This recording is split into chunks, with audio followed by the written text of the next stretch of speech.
Ariel Helwani for fanhouse.com at UFC 104 in Los Angeles, being joined by the victorious Chael Sonnen, who defeated Yushin Okami tonight via unanimous decision. And Chael, you spoke to us on the MMA Hour earlier this week. You said that Yushin Okami is a nuisance. You're going to rid the UFC of this problem. You have to feel pretty good right now. Yeah, I sure do. You know, I firmly believe if you're going to step in and fight a guy, say whatever you want. If you're not going to fight a guy, don't. And I'm not going to fight him again, so I'll be a little bit more humble to him. But there is some truth to the statement. You know, he kind of pulls you down a little bit. He has a very hard time of promoting a fight, and it's not just a fight. This is the fight business. And if you can't hype a fight, you're going to get relished to the undercard, and that's where we were. So, you know, I stand by the statement, and I would encourage Yushin Okami, who's still a top 10 fighter, you know, to be able to maybe hype a fight a little bit and bring some more fan interest into it.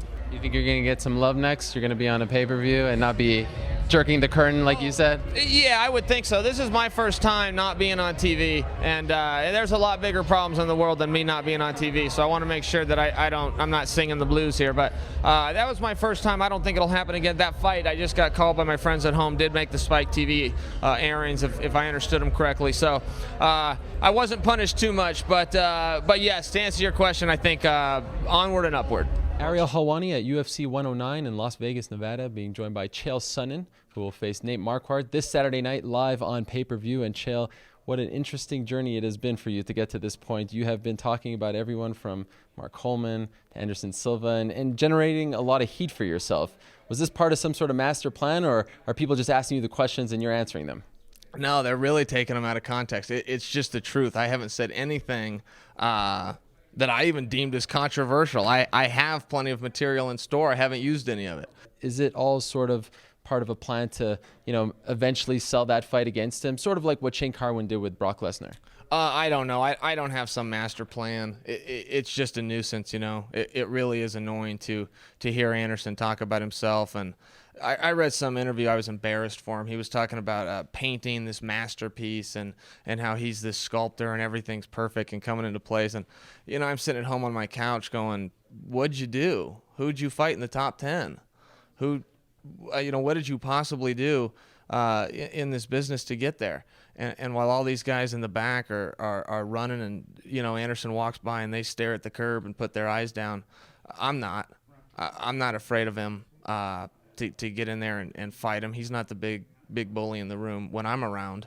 Do you think the sport of MMA needs more people like you around who just tell it like it is, don't sugarcoat their opinions, and are just, you know, free to say what's on their mind?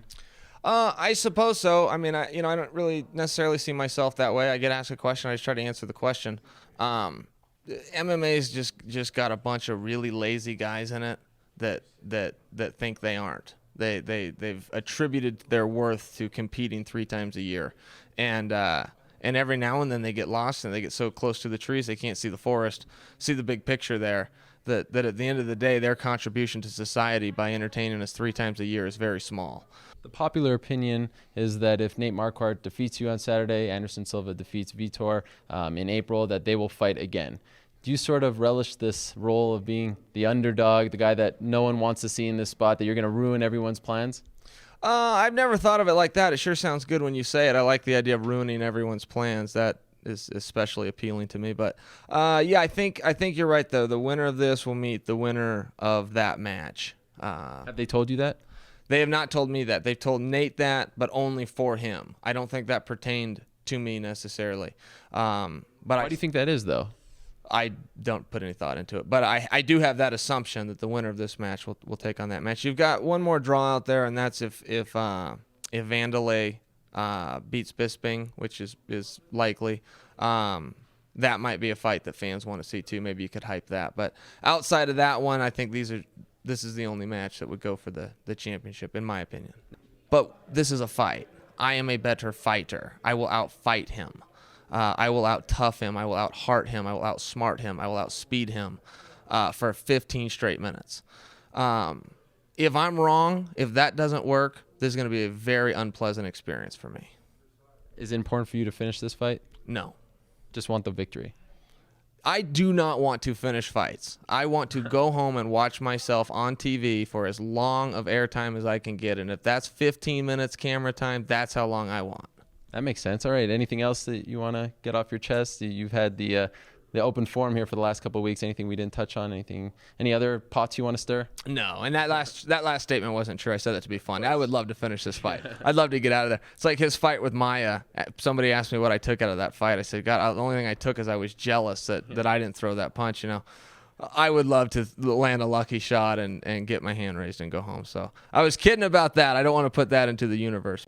Ariel Helwani post-fight at UFC 109 with the new #1 middleweight contender, Chael Sonnen. How does that sound, Chael? That sounds pretty good, man. I'm feeling horrible right now, so I'll take anything to perk me up a little bit. I want to take you back to UFC 98. Okay. You defeated Dan Miller. You were at the post-fight press conference, and I remember not one person until the very end asked you a question, and you thanked them for asking you that question. When the press conference was over, no one wanted to talk to you. You were just kind of ignored. Sure. Now here you are. You got all the questions, more than Randy Couture. The spotlight is on you. This has to feel amazing. I never even thought of that till you said it, but you're right. That is a compliment. I didn't realize I had, but you're right. I did get some good attention today.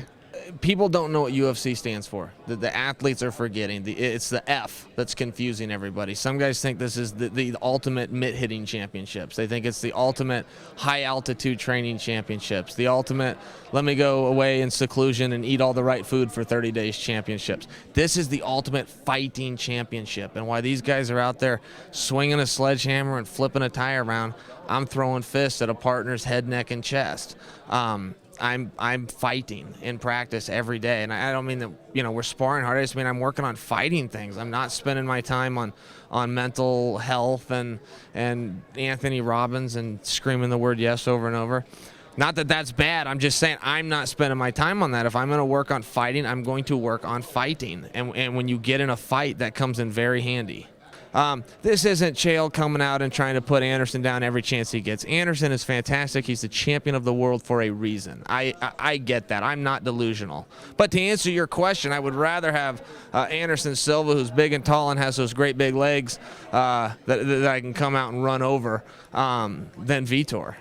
In the weeks leading up to this fight, when you were talking about Anderson, you would always say, you ain't seen nothing yet. I got a lot more on this guy. Oh, yeah. If you do fight him, what can we expect to hear? Well, it'll be a verbal beat. Anderson Silva will be in tears before it's all over. Look, there's just a lot out there on the guy. I mean, this guy's no more real than the Loch Ness monster. And if he needs me to expose him, I will. But I'll tell you, the guys in the back know who the tough guy is.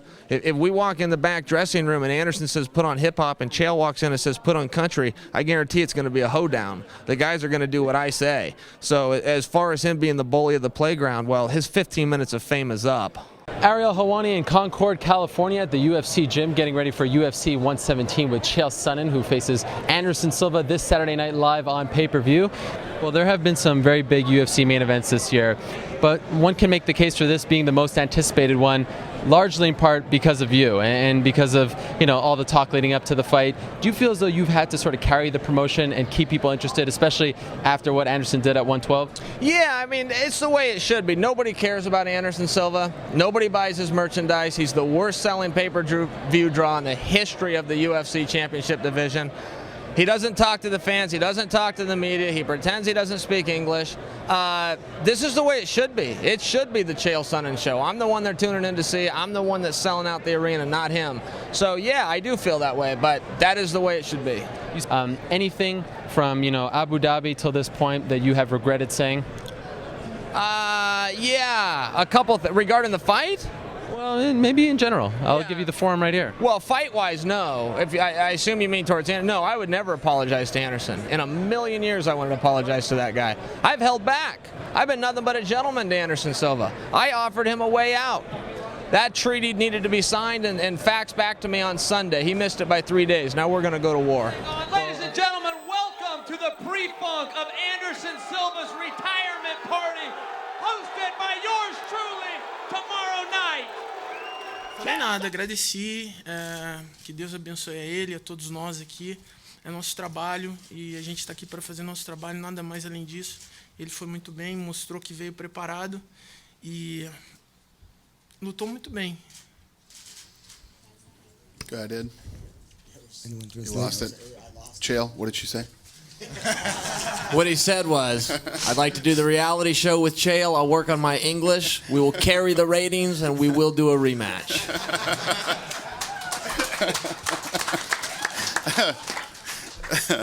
And his is better than yours. No, listen. Look, there's a camaraderie that comes with this sport that's inevitable. But fighting Anderson Silva is a lot like eating Chinese food. And 20 minutes after I do it, I'm going to want to do it again.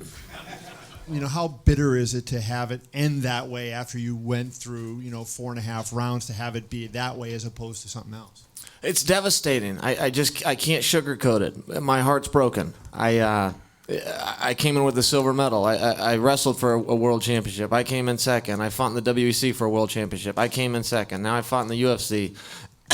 And again, I'm a runner-up, and it hurts really bad. I just can't put it any other way. And whether it was a submission or something else, he hit me hard. He hit, right off the bat, he kicked me in the stomach. I've never been kicked like that.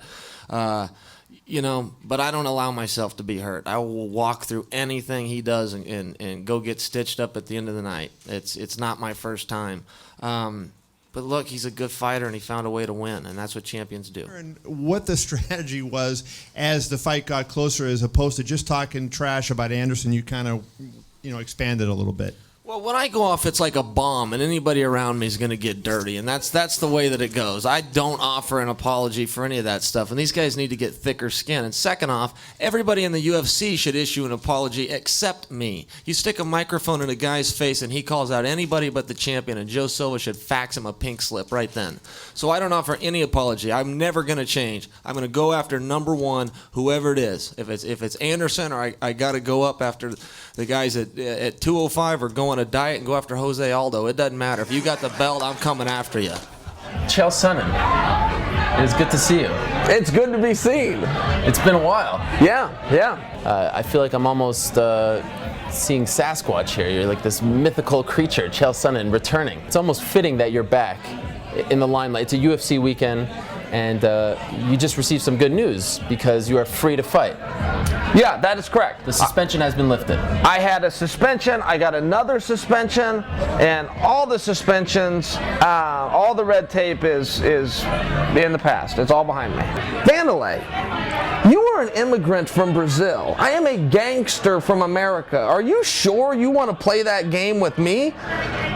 Listen, Wanderlei, I will do a home invasion on you. I will cut the power to your house, and the next thing you hear will be me climbing up your stairs in a pair of night vision goggles I bought in the back of Soldier of Fortune magazine. I'll pick the lock to the master room door, take a picture of you in bed with the Nogueira brothers working on your jiu-jitsu. I'll take said photograph, post it at www.dorksfrombrazil.com. Password, not required. Username, not required. That, Wanderlei, is how you threaten somebody, dummy.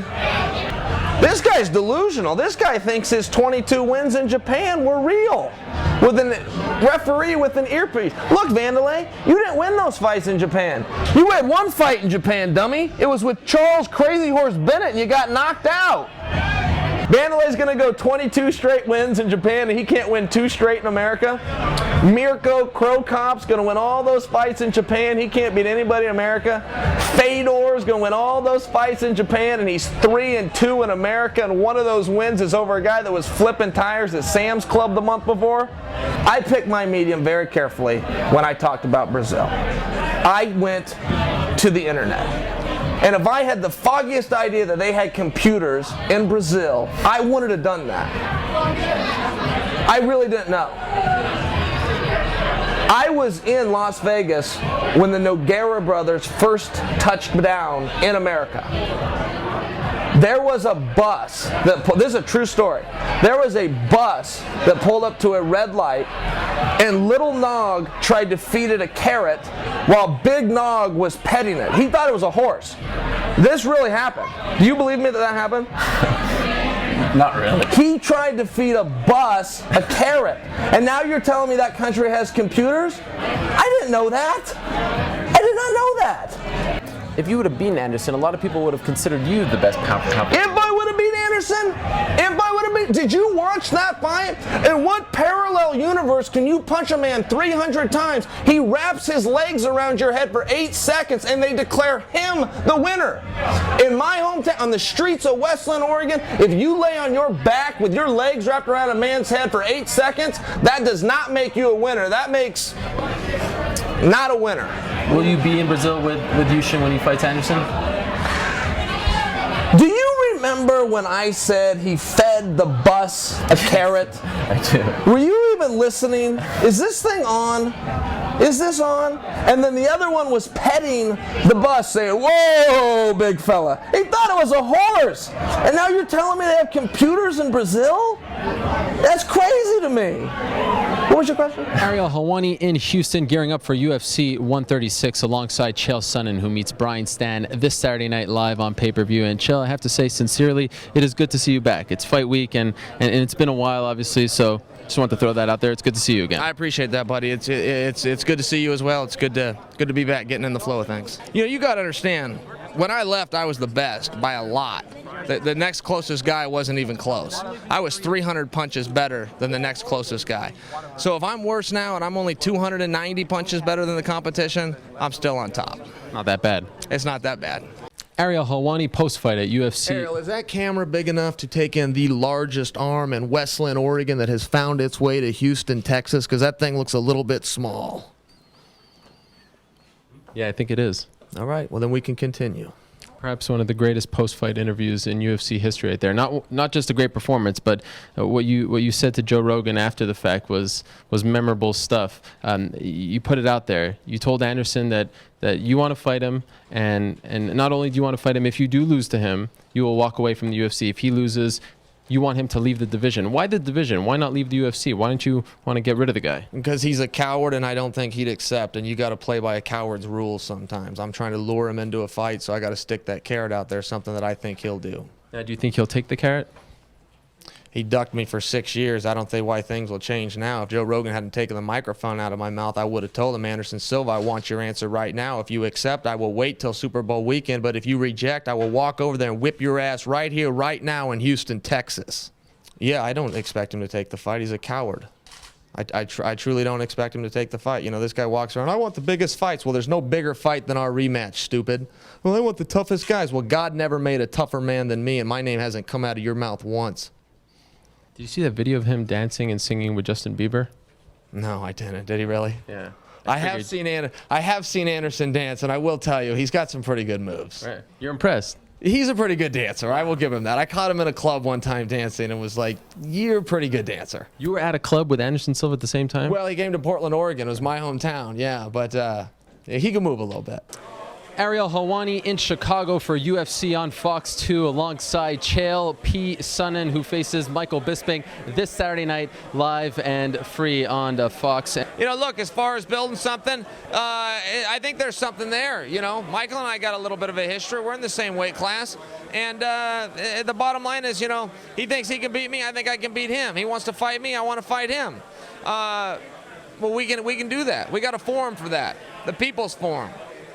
The Octagon. Okay, last thing, a lot of people very disappointed that CM Punk, Chicago's own, is not going to be walking out with you to the cage on Saturday night. Why did, I guess, Vince McMahon put the kibosh on that? Well, I'm disappointed too. I was looking forward to that. I think that would have been a lot of fun, especially in here in Chicago. But you know, Vince has his reasons, and he's very good at his business and his job, and you know, I understand. What was your reasoning behind bringing him out with you? Well, 1, we're friends. 2, I really like him. 3, it's his hometown. 4, he's a big UFC fan. And 5, you know, there's major crossover. A number of years ago, I think we all thought we were going to have to compete with each other. That boxing, MMA, and wrestling were going to have their own fans. And what we've learned with time is it's not true. People are crossover fans and just kind of all-around fans. Especially when you're talking about CM Punk here in Chicago. You know, he's that guy's royalty around here. And I think it would have been fun for both of us. But, you know, that's the end of it. The walk's only 2 or 3 minutes. If we could have done it, great. If we can't, you know, we're going to go have dinner afterwards and catch up. How are the arms? Arms of steel, brother. biggest arms. I'm the man with the biggest arms. I'm the man with the greatest charm. And I'm the man that came to Chicago to do Bisping a lot of harm. Sure. Maybe I could ask a question. Maybe I could ask three of Michael Bisping. First, what you gonna do when you know who? How you gonna deal with the Man of Steel? And how will you react to Sonnen's attack? Tune in on the 28th, 8 p.m. Eastern Time, and we will find out who the real world champion is. Ariel Helwani post-fight at UFC on Fox 2 alongside Chael Sonnen, who defeated Michael Bisping tonight. And Chael, congratulations on the win. Overall, were you happy with your performance? Well, you know, I'm going to have to relook at it. I got hit so hard in the first round. He hurt me so bad that, you know, it's one of those deals. I didn't fully understand where we were, what we were doing. Was he tougher than you thought he would be? Yes. How about the wrestling? Did that surprise you, how he was stuffing your takedowns early? Yeah, the whole thing surprised me. You know, here's how I looked at this fight going into it, in my own head and in my own heart. This is a big fight. This is a tough fight. This is not going to be a close fight. I'm going to run through him like I've ran through everyone else. And I've never lost a round of fighting in my life, let alone the UFC. I've never lost anywhere. I fought 48 men. I've never lost a round. Never had a round go against me. And I had 2 different judges. Tonight, I can't say that anymore. He was a tough fight. There's no way around it, and I'm not going to disparage anything that he did. He's a tough fight. Ariel Helwani at UFC 148 alongside Chael P. Sonnen, who faces Anderson Silva this Saturday night live on pay-per-view. And Chael, does the build-up to this fight feel the same as 117? Because off the top of my head, I remember you feeling very sick that week. You remember that? You were feeling very drawn out. Does it feel a little like you're dealing with less pressure and less obstacles on your way to Anderson Silva? You know, the whole sport is different, as I'm sure you could attest since you're a veteran of it. But, you know, it changes. Like for that example, that day we talked, you know, we were in a gym and you know, there wasn't very many people there, and it was still a big hit. This place is packed, and I think in a couple of years we'll consider this a failure by those standards. So the whole sport changes, and I'm happy to change along with it. And yeah, it does feel different, but I think it's normal to feel different. Well, listen, if you knew your funeral was coming up, you'd probably have some parting words as well. You know, it's nice to see the real Anderson come through, and I don't mean his funeral in a morbid way, but it's a funeral of a career, man. This is coming to an end. On 7/7 at 7 p.m., 10 in the East, and only on pay-per-view. Chael Sonnen Promotions, in conjunction with Zuffa LLC, will bring to you Sonnen versus Silva 2, the end. He will step aside, and the man will walk through. Why are you asking questions in English? Anderson sits here like he doesn't understand you. Ed Soros interprets, and we got to hear it a second time. First off, he speaks English, and second, we could replace Ed Soros with an app I could download for $9.99. What kind of bizarro world are we in here? This is the strangest thing I've been part of. You know, people ask me if I wanted to go to Brazil for the fight. Sure, it'd be neutral territory. Anderson lives in a mansion in Beverly Hills. Las Vegas, Nevada is closer to him than it is to Westland, Oregon. He's got home court advantage. What are we even doing here, guys? This is insanity. He sits over and pretends he doesn't speak English? Come on. It's like pretending you're the world champion. I can't believe... Guy walks around with a fake belt. That's insane. I would never do that. Oh, boo. Oh, he went too far with the fake belt. Come on. Where you guys been? Listen, man, his record speaks for itself. He's a good, durable fighter. He's the champion, but I am the best. And there can be only one, and I'm not going to make any apologies for that. You know, and he's done a good, solid job. He's a durable guy. I'm a world-class athlete. He's a martial artist. I'm a cage fighter, and there's a tremendous difference. And on Saturday night, it's going to be one more in the win column, one more for the highlight reel, and one more for the bad guy. Man, victory. All I can tell you is it's going to be a hard fight. You know, it's like we just had to do this primetime show, and they come out and they get ready to spar, and so they say, hey, should we turn the cameras off? I said, well, they need to turn the cameras off. I go, well, but you're going to spar. He's going to study that. It's like, guys, I'll tell you right now, I'm going to walk out there as soon as I get the chance. I'm going to wait for him to throw a kick like he always does. I'm going to put my forehead in his chest, run him into that cage, put him on his prissy little ass, and run this into his head for 25 minutes or until he gives up. That's my prediction. 184 for the champion!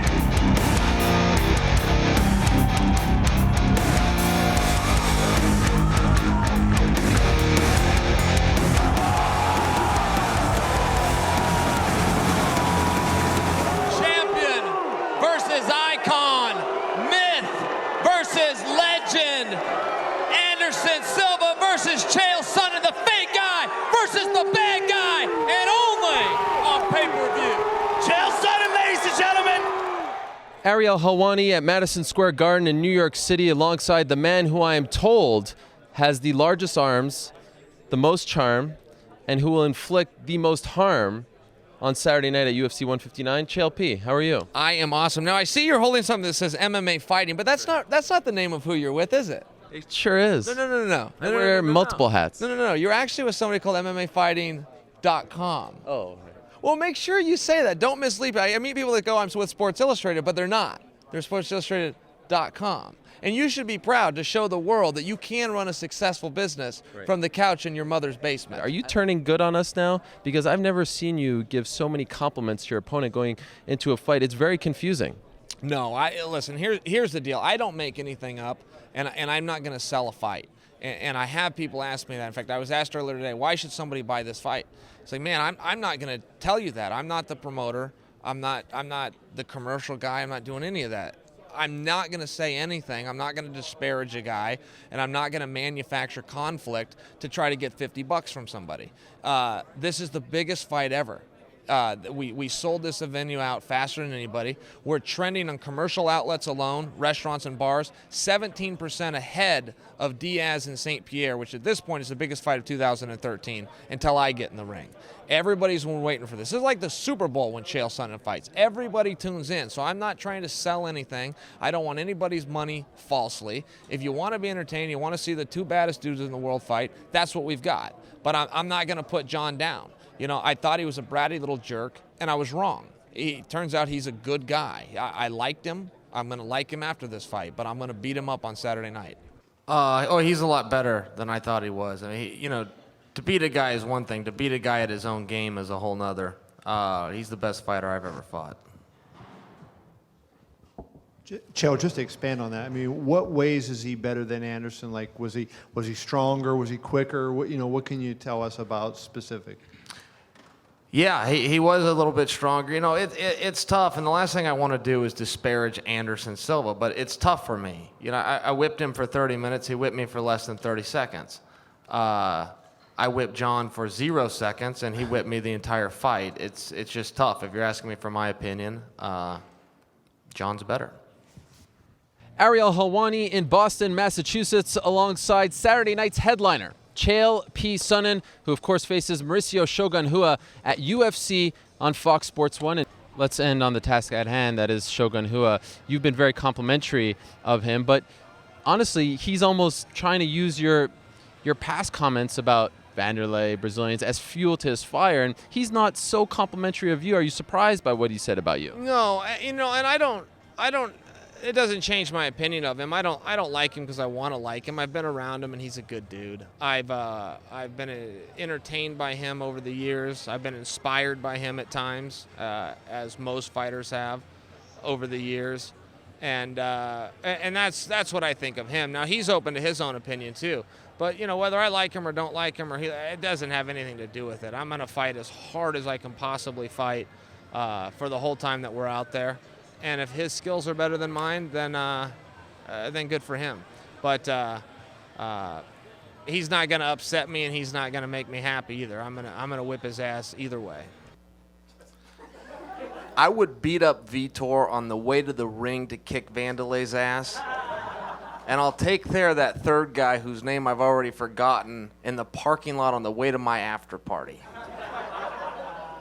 I will take all three. I'm not excited to sign a contract to fight Vitor or Little Nog because they pull out.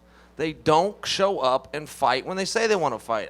Everybody's a tough guy behind the keyboard, and so is Vitor. Now, I personally think Vitor is also an excellent fighter. He just doesn't always show up and fight. So I don't know how I'm supposed to go through one of these processes. Wanderlei, not for nothing, he will show up when he says he'll show up. The same thing goes with Anderson Silva. Whether Anderson's hurt or not, if he signs a contract, he shows up, and that means something to me. And some of those other guys don't, and it's tough. Little Nogueira says he wants to fight Shogun. Why would Shogun sign a contract to fight a guy who said that before? He just did that. It's like Brer Rabbit. I wasn't born in the briar patch. Sure you were. Ariel Helwani in Las Vegas for UFC 167 alongside the leading candidate for MMA Journalist of the Year, Chael Sonnen himself, who I hear is also fighting Saturday night against Rashad Evans. Scoops, I should call you. Scoop Sonnen. I was hoping you'd What's have the some scoop? I was hoping you'd have something for me. I don't have any scoop. You're the guy who gets Dana White on the record, breaking news all the time. Yeah, I did have him that one time. I'm glad that you saw that. He broke some news on me. We were all surprised. Is this something that you want to do? We know you do the analyst thing, but getting the scoops is a whole different ballgame. No. You called us out. You No, called me no. out in particular, no? No, I work with the best scoop guy in the business, Ariel Helwani, and it's not a secret. Everybody knows that seat is filled, and I don't think anyone's going to be moving into your territory anytime soon. All right, well done. Cool. Congratulations on everything you've done thus far. Good luck on Saturday night. I appreciate it. For you at home, I don't know if you heard and I don't know if you saw it, but the UFC's this Saturday, and they've brought their biggest draw. So for all the fans on the forums and even you drunks in the bar, eat down your popcorn, drink that beer with one big gulp, and tune in Saturday when I make him pulp. By the way, we're actually not done, Chael. We're actually not done. No, but it was a joke because you gave me the props. That was my big and goodbye. I know, but it was so good. We could still keep talking. That was really good, though. Awkward. I've talked to you about the evolution of Chael being one of the greatest stories in the history of this sport, from where you came and where you are today. But now, this year, it's all been raised. You know, from the Ultimate Fighter against Jon, to the fight against Jon, to headlining the first Fox Sports 1 show, to this scenario, being on the 20th anniversary show, and then having another fight already booked, which is somewhat unprecedented. I mean, honestly, at some point, you take a step back and say, how did this all happen? How did I go from the guy who was kind of, mid-card WEC Bodog guy to this, perhaps the face of the UFC right now? Well, I've really never thought about it until you just said that. But, when I get a call or I get asked to do something, here's the litmus test for me. What's best for the sport? What's best for the company? What's best for Chael? And, I go in that order. Anytime I make a decision, I do first and foremost what is best for the sport. Secondly, what is best for the company? And then finally, what is it that I want to do? And if my plate gets full, I'm happy to do it. We're 20 years in, and this isn't my deal. But I sure am happy to do my part. And I've met a lot of great people, yourself included, and I've been around some tremendous minds. And on a 20-year anniversary show, I just can't miss the chance to be a co-main event. Lean, mean, and 217. Solid steel and sex appeal.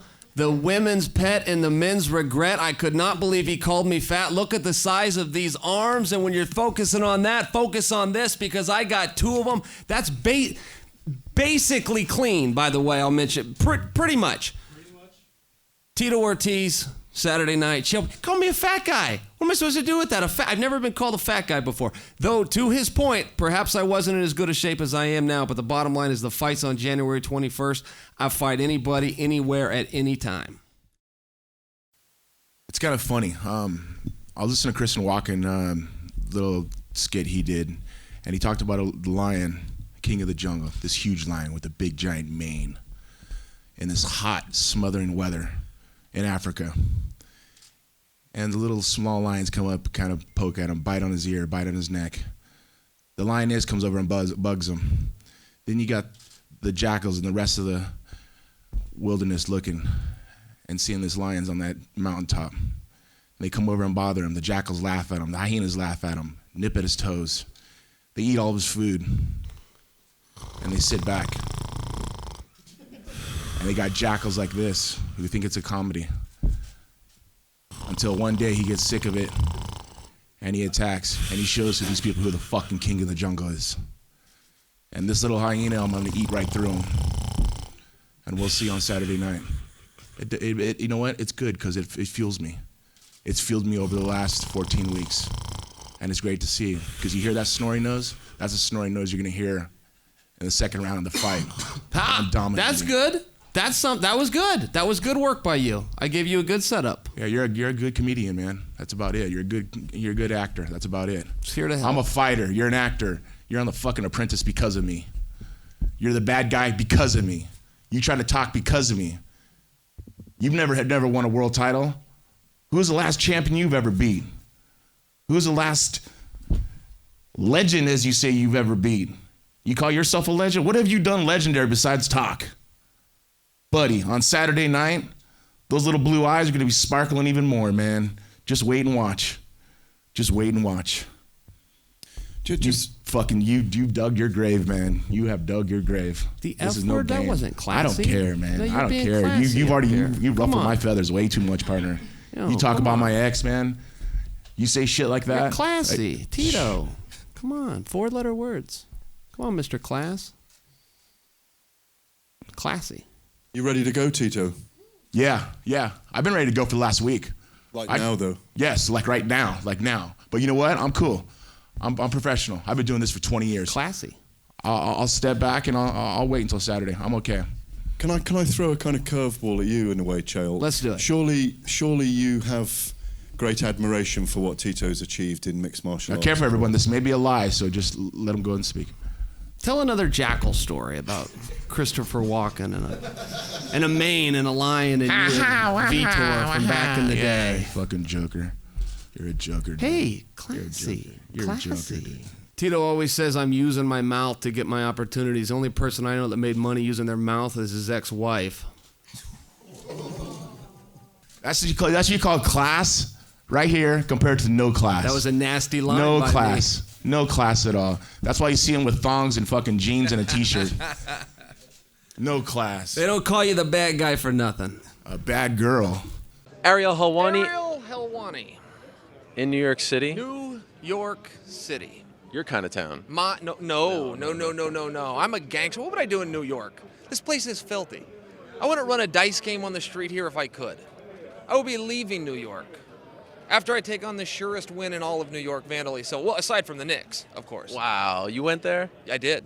That's not cool. It was brilliant, actually. Last thing, the legacy question in sports, especially when you're talking to a veteran, is always a funny one because you have a long list of accomplishments. Your resume is very in-depth. But do you feel, considering the layoff, considering the debut didn't go as planned, you said, it was almost embarrassing to lose to Tito. Is your legacy at stake here? Do you have to do something spectacular to remind people of who you are? I suppose you always have to do that. I don't put a lot of thought into legacy, and guys that talk about it annoy me greatly. I can remember being in high school, going to the football games, and seeing guys that had graduated a couple years earlier showing up in their Letterman's jacket. I mean, I really think whenever you're doing something in life, when you move on, pass the torch to the next guys. And I see guys in sport that want to talk about their legacy and rest on their laurels and be talked about forever. It's like, guys, go do something else. Go be celebrated for that. Go be a great husband or a father or move on in some other business ventures. Let's not just talk about what we did when we were kids. Okay. The arms are looking good, by the way. Do they look good? That's clean. Yeah. But, basically. fairly. Ariel Helwani post-fight at Bellator NYC alongside Chael Sonnen, who defeated Wanderlei Silva tonight via unanimous decision. Chael, it's over. Can you move on with your life now? Do you feel like it's done? Yeah, I think so. It's hard to say. Here's the deal. You shake hands after the sport. Generally, you shake hands before the sport, but that's optional. We elected not to do it. After it's done, procedure-wise, you shake hands or you don't, but you have that split moment to decide. He decided not to. In fact, he shoved me. So there it is. We don't have to get along. I mean, my life will be just fine not getting along with Wanderlei Silva. I got to keep fighting Wanderlei Silva. It's hard to say, too. I mean, let's just be real fair here. He's been sidelined for a while. I had that same experience with Tito. It hurt so bad to lose to Tito. I could just never envision it happening. And then when it happens, you're faced with this reality of, oh, my God, I just lost to this guy that sucks. I suck. So now I pass that to Wanderlei. I was the worst fighter in Bellator when I got up this morning. Oh, he is now. I got that monkey off my back. So, but these are important to me, man. This is everything to me. Competition, not fight, but I was a wrestler and stuff, and it's a big deal. It matters to me. It matters to my family. It matters to my coaches, and you got to go out there and stay focused and get the job done. And I wanted to argue that Wanderlei or I put on, some spectacular fight, but you got to move in the right direction. I moved in the right direction. And my previous fight, I didn't bring my skills with me. I didn't even try anything, and now I'm trying stuff. I'm out there, I'm working. I was advancing positions that we've been working on in the gym.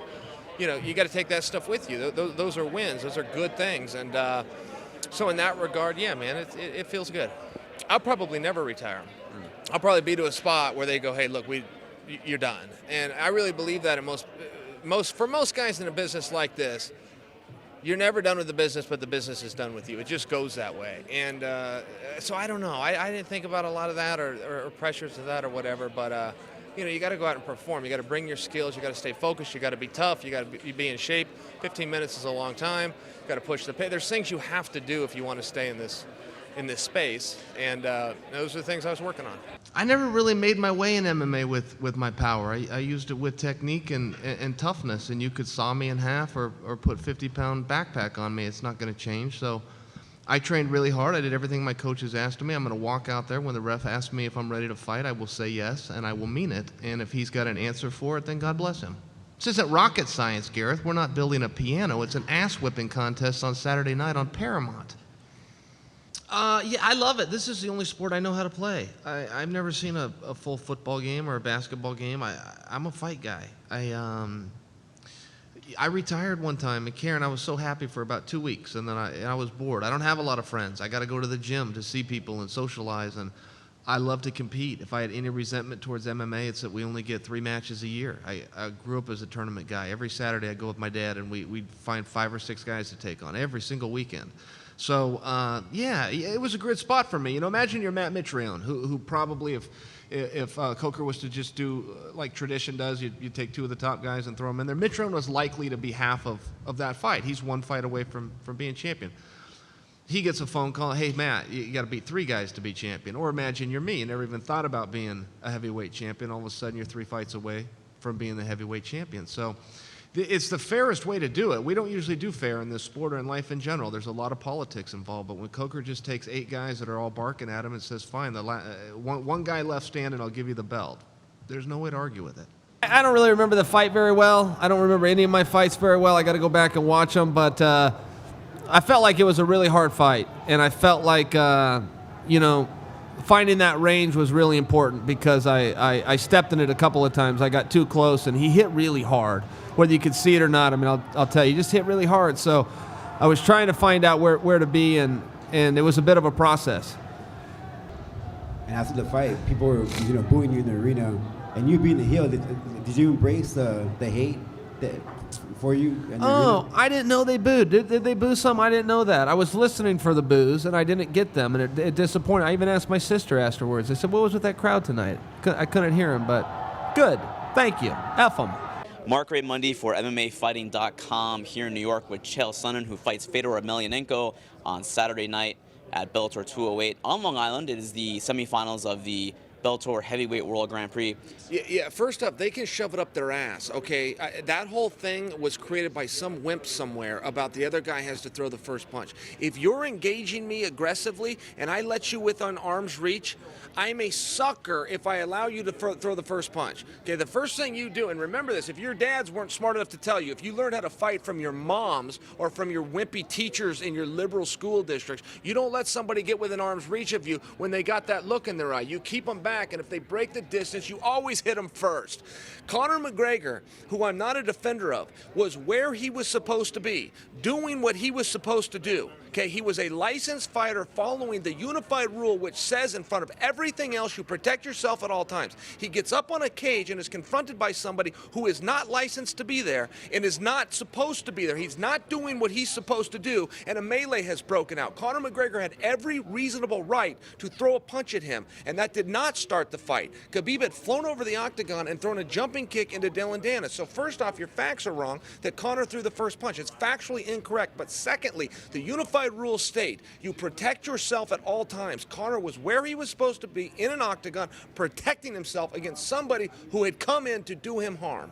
That's the reality. And if you ask me if I'm getting hate on social media, then I hate you right back, and you can shove it up your ass because that is what happened. You said some insensitive things someone would say about guys like Anderson Silva and others, and some would call them brilliant. Some would. It would matter who you asked, I suppose. And there was never a post-fight brawl between you and one of your opponents before. Have things changed in the sport, do you think, in some ways? No, listen, these guys aren't the leader of the industry, right? I respect these guys, but they're not leaders. These guys aren't gonna grab microphones or take actions in a cage, and the masses are going to follow them. The masses will follow me. I have the records, and every record that Conor has, he took them from me. I have number 2 in every single one of those categories, but he never would have got him had I not left the organization, and now I'm here and I've got him. So no, you don't get to go look at Anderson and I, 2 leaders of the industry, and then look at 2 jobbers, right? 2 jobbers from foreign countries that come out to North America and fight and act as though that's the new standard for the industry. I have been the standard of the industry. I am the one that wrote the blueprint. I am the one they copied. I am the one that will continue to teach them what they need to know. Is it impossible to get a rise out of this man? You were saying some things, and he's not playing ball, I guess, in terms of the talk. I don't have the foggiest idea why you bring him out here. I mean, he's like everybody's pet idiot. You know, I could just put him on a leash, or I could take my shoe off and we could set it there, or I could set a bowling ball over there and we could just call it Fedor. I mean, who's going to know the difference? He shows up to a press conference with a language that nobody can understand, wearing a T-shirt that nobody can read. It seems to work for him, but if you act like that's somehow going to impress me, it's not. He could be a perfectly nice guy, and I wouldn't discredit anything that he's done, but I'm not scared of him. I've seen guys do that in this sport. They're scared of Jon Jones. They're scared of Anderson Silva. They're scared of Mike Tyson because they're a bunch of wimps. I don't give a damn, and my message isn't to Fedor. My message is as a competitor to everybody else in the back. I don't care what he did to other people or when he did it. I will be fighting him on Saturday night, and if he cleans me up or I get over on him, we're going to see a fight. I will bring my skills. I will not show up scared like everybody else that either wanted a paycheck or they want it out of their safe. I don't care about those things. I'm gonna go out and fight. Go! The American Gangster, Chael Sonnen. I'll fight Fedor, I'll fight Putin, I'll fight Drago, I'll fight a Siberian Husky. The American Gangster walks away from nobody, and nobody walks away from the American Gangster. The in the semifinal. We just saw that new promo debut. Did you enjoy filming that, you know, putting all the USA gear on and doing all that stuff? I felt ridiculous. You know what? We did that here. I went in a dressing room. I put that on. Right as I was coming out, Fedor must have been walking in because it was like he took one look at me and laughed. I hung my head like a doofus and walked away. So no, I didn't really like it, and I haven't seen that movie in a very long time. I thought I was dressed as Rocky. It turns out I was dressed as another guy who dies fighting a Russian. So no, I didn't enjoy it that much. But I kept it. I did keep it. Stole it from wardrobe. It's at home right now. I don't know why he hit me so hard. I don't know what old Chael ever did to that guy, but he sure felt like laying him into me. No, I don't think so. I don't think I've ever been ground and pounded like that. I thought there was opportunity there. I was covering up, and I thought that he was slowing down. Whether that's accurate, this is what I thought. I thought he was slowing down a little bit. And the referee warned me. He said, if you don't move, I'm going to stop this. But I didn't think he would because they were going into my hands. I thought I was blocking him. I thought I was having a rope-a-dope moment. Thought I was luring him in. That was a bad strategy, it turns out. That was a bad plan. Danny Segura for MMAfighting.com here at the Bellator 222 Media Day. I'm here with Chael Sonnen, who will be fighting. I'm here with Chael Sonnen. I'm here with Chael. Who else would you be with? Well, I don't know. That's right. My picture. In case you were wondering.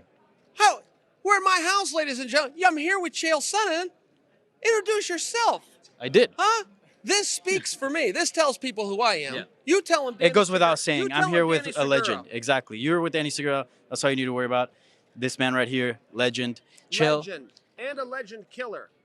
Biggest arms, all the charm, and do all the harm. Fight better than Jon Jones, sound better than Sean Combs, and you can ask around because I'm better than John Holmes. Let's do an interview. Let's do it. I know you told me neither Dan or Randy. Do you remember a minute ago when you introduced me? Yes. People, they clicked on this link because they saw me. Exactly. Why would you introduce me? Did you learn that in journalism school? Yeah, well, it's kind of like the thing you do. Yeah, of course, to be nice, yeah. But moving forward. Kids? Just something you say. Yeah. Okay. Not because you thought I needed. No, you need no introduction, of course. Yeah. All right. So you told me also a couple months ago that when this fight got announced, neither Randy or Dan Henderson gave you any tips for Machida. But I'm curious if they've talked to you about this fight now that we're just a few days away. Yes, that has completely changed. Yes, Dan Henderson told me 3 things. Cut him off, take him down, and punch him as hard as you can. And I thought that was pretty good advice. A little light on details, but solid advice. Yeah.